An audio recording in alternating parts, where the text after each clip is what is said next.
Hello mga Bex, for today's video, magluluto ako ng barbecue liempo. Pasensya na nga pala sa boses ko, masama lang ang pakiramdam ng inyong lingkod.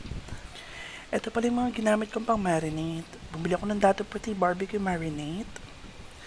Walang pirasong kalamansi na piniga. Ketchup.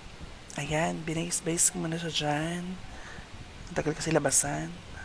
2 pirasong paminta. At kalahati niyang magic sarap na yan. At syempre, hinalo-halo ko muna siya. Ayan, halo lang ng halo. Nilagay ko na rin pala yung baboy. Liempo yung ginamit ko dyan. At ayan, tinusok-tusok-tusok ko muna siya para kumapit yung lasa. Sana all natutusok. Buti pa yung liempo. Pinainit ko na pala yung air fryer dyan for 5 minutes. Tsaka ko nilagay yung baboy.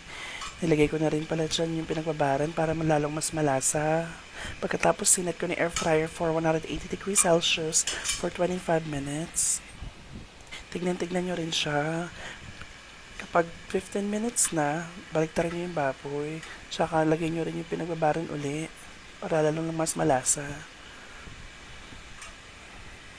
Tapusin nyo lang yung natitirang 10 minutes. Kapag okay na, pwede na siyang iserve.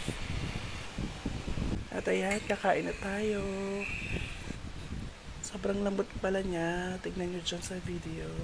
O siya, kakain na ako. Babush!